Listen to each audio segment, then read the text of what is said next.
Assalamualaikum warahmatullahi wabarakatuh.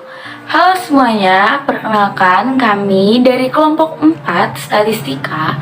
Di sini kami akan memaparkan tugas video kami yang akan dijelaskan oleh rekan-rekan saya yang terdiri dari Muhammad Ihsan Abimanyu dan saya sendiri Lutfi Koyernisa, Yusti Masyita, Syifa Dewi Kairani, Bania Putri Junisya, Araska Arkananta Celesta, Alin Azra Natasha, Ardisa Lestari Dewi, dan juga Ardisena. Dan di sini saya akan menjelaskan tentang so what is chi-square? Jadi usually known as chi-square. Jadi chi-square itu biasa dikenal dengan chi-square atau chi kuadrat. Chi-square test is one of the non-parametric statistical tests or distributions where the population size is unknown, which is quite often used in research using two variables, where the data scale of both variables is nominal or to test the difference between two or more sample proportions.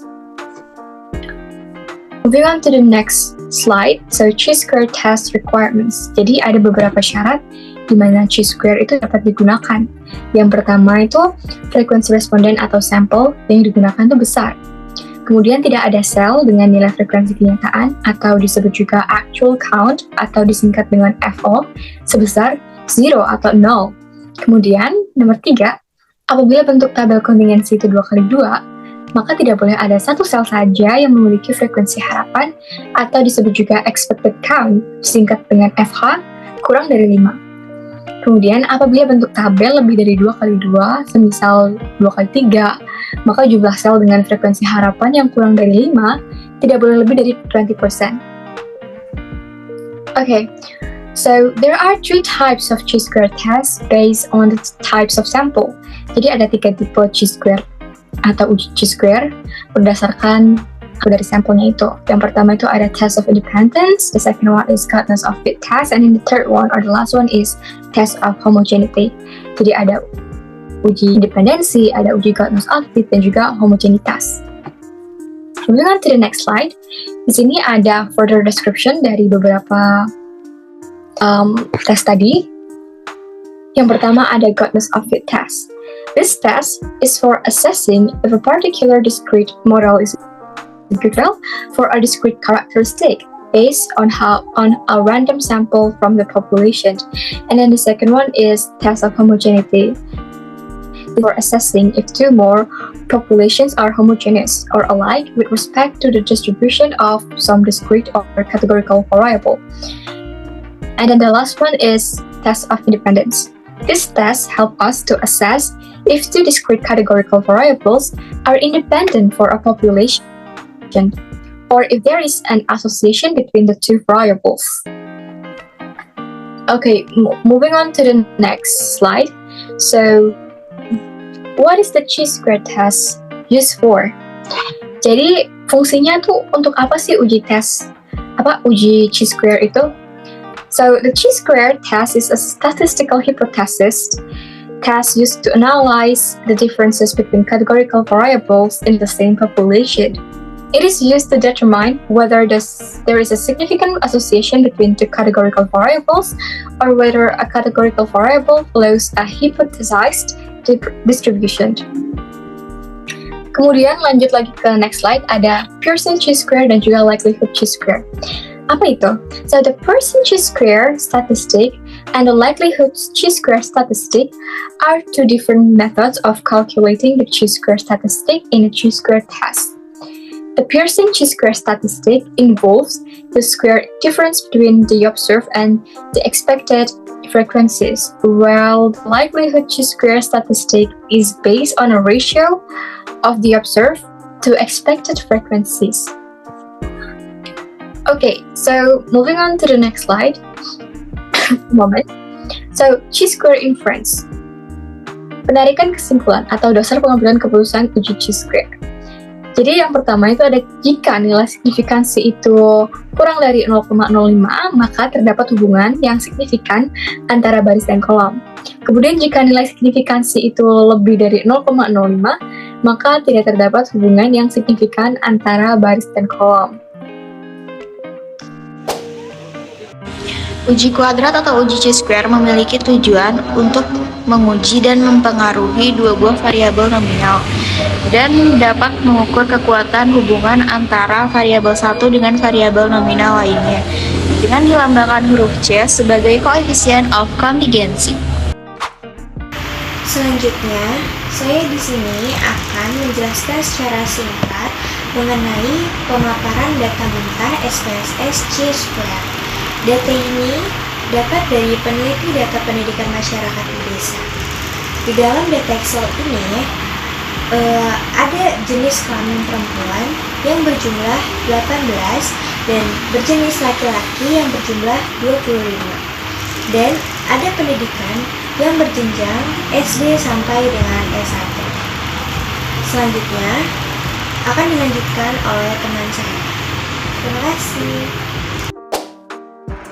Baik, setelah pemaparan data mentah yang dilakukan oleh rekan saya sebelumnya, selanjutnya adalah pembacaan soal, yaitu peneliti X ingin mengetahui hubungan antara jenis kelamin dengan tingkat pendidikan yang dicapai di desa Bedagas Purbalingga.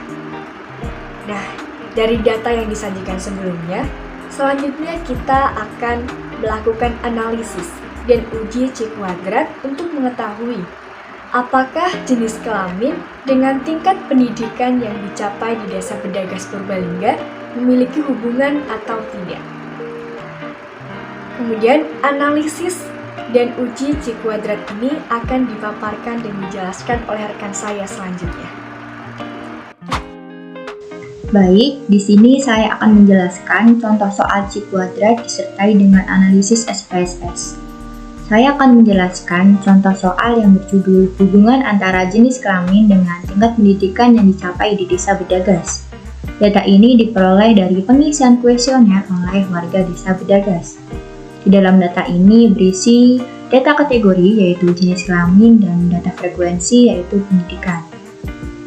Untuk mempermudah dalam menganalisis data menggunakan chi-square atau chi kuadrat, maka kita harus membuat kode untuk data kategori yaitu jenis kelamin dan data frekuensi yaitu pendidikan. Di sini saya menggunakan kode 1 untuk laki-laki dan kode 2 untuk perempuan. Dalam pendidikan, saya menggunakan kode 1 untuk SD, kode 2 untuk SMP, kode 3 untuk SMA, dan kode 4 untuk S1.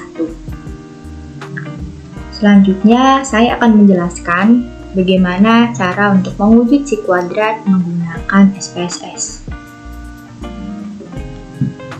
Cara yang pertama yaitu kita buka dulu aplikasi SPSS-nya. Apabila sudah akan muncul halaman seperti ini. Lalu kita klik ke variabel view. Setelah itu ada kolom nama. Kita klik dan kita tulis jenis kelamin atau bisa kita singkat CK.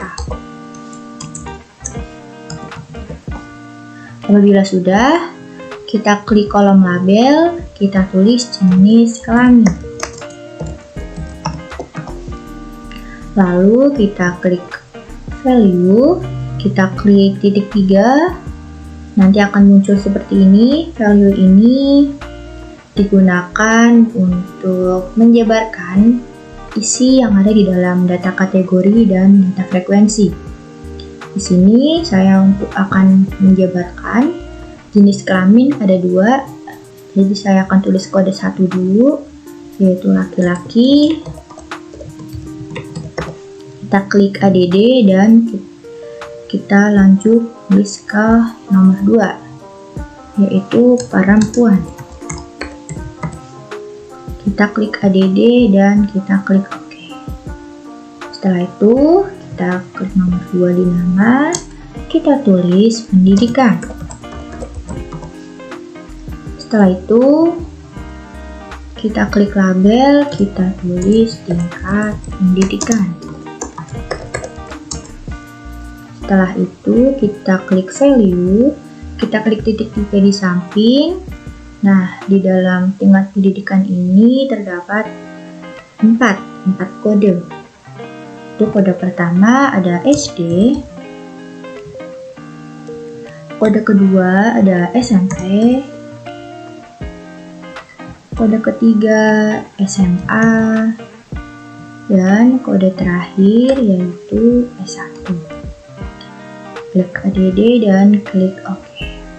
Nah, setelah kita menamai kolom untuk nanti datanya, kita langsung ke data view, dan untuk kolom lainnya seperti width, decimal, missing, dan kolom kita biarkan saja. Kita klik data view. Nah, sudah muncul nama-namanya, yaitu ada JK dan pendidikan. Langkah selanjutnya yaitu kita input data Excel ke dalam SPSS. Kita bisa menginput data dengan cara mengcopy data yang ada di Excel ke dalam SPSS.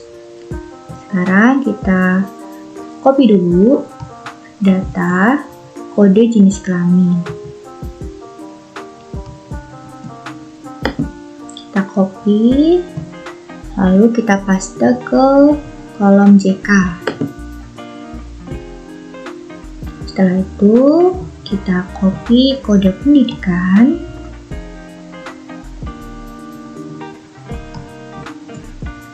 Kita copy, lalu kita paste di kolom pendidikan SPSS. Nah, apabila sudah, kita harus cek kembali apakah datanya sudah sama atau belum. Karena apabila datanya ada kesalahan walaupun cuma satu, nanti tidak akan keluar hasil uji C-square-nya. Hasil uji C-square nanti tidak sesuai dengan data yang terlampir. Apabila sudah, kita klik Analyze, lalu kita klik Descriptive Statistic, lalu kita klik Cross Tabs. Nah, di sini ada kolom rows dan columns. Kolom rows kita isi dengan jenis kelamin, dan columns kita isi dengan tingkat pendidikan. Lalu kita klik statistik. Setelah itu kita klik atau kita centang Chi-square dan klik continue. Lalu OK. Nah, seperti ini datanya. Ini hasil uji Chi-square dari data yang tadi. Di sini ada Chest Processing Summary, jenis kelamin, dan hasilnya yaitu Chi-square test. Sekian penjelasan dari saya, penjelasan contoh soal Chi kuadrat disertai dengan analisis SPSS. Lalu untuk interpretasi hasil dan uji Chi-square akan disampaikan oleh rekan saya. Terima kasih. Baik, untuk selanjutnya ialah interpretasi hasil dari SPSS. Untuk output yang pertama, terdapat jenis kelamin dan juga tingkat pendidikan. Untuk jumlah sampel atau respondennya terdapat 33 orang, dan juga di sini tertera presentasinya 100%. Itu artinya seluruh responden dimasukkan ke dalam penelitian ini. Lalu untuk output yang kedua, terdapat jenis kelamin dan juga tingkat pendidikan. Untuk jenis kelamin laki-laki, terdapat 1 orang di tingkat SD, 2 orang di tingkat SMP, 3 orang di tingkat SMA, dan 18 orang di tingkat S1. Dan totalnya ada 24 orang. Lalu, untuk jenis kelamin perempuan, terdapat 1 orang di tingkat SD, 1 orang di tingkat SMP, 2 orang di tingkat SMA, dan juga 5 orang di tingkat S1. Dan untuk totalnya ada 9 orang. Lalu untuk keseluruhan jenis kelamin laki-laki dan perempuan, terdapat 2 orang di tingkat SD, 3 orang di tingkat SMP, 5 orang di tingkat SMA, dan juga 23 orang di tingkat S1. Maka jumlahnya adalah 33 orang. Lalu untuk output yang terakhir, di sini tertera 0,720 untuk asimptotik signifikannya. Itu artinya tidak ada hubungannya antara jenis kelamin dan juga tingkat pendidikan yang diperoleh oleh ke-33 sampel tersebut. Maka dapat ditarik kesimpulan, yaitu dari nilai asymptotic significance sebesar 0,720, maka dapat disimpulkan bahwa tidak terdapat hubungan yang signifikan antara jenis kelamin dengan tingkat pendidikan seseorang di desa Bedagas. Hal ini menunjukkan bahwa jenis kelamin tidak akan menjamin tingkat pendidikan seseorang itu. Baiklah, itulah tadi video pembelajaran dari kelompok kami tentang pembahasan dari definisi, konsep, tujuan tentang materi si kuadrat, dan dilanjut dengan penjelasan contoh soal dan pengerjaan soal. Kemudian diinterpretasi hasilnya dari SPSS sampai ke dalam tahap akhir, yaitu ke dalam tahap kesimpulan. Demikianlah video pembelajaran dari kelompok kami. Apabila ada kesalahan dalam proses pembuatan video pembelajaran ini, mohon dimaafkan sebesar-besarnya. Kurang lebihnya mohon maaf. Wabillahi taufik wal hidayah. Wassalamualaikum warahmatullahi wabarakatuh.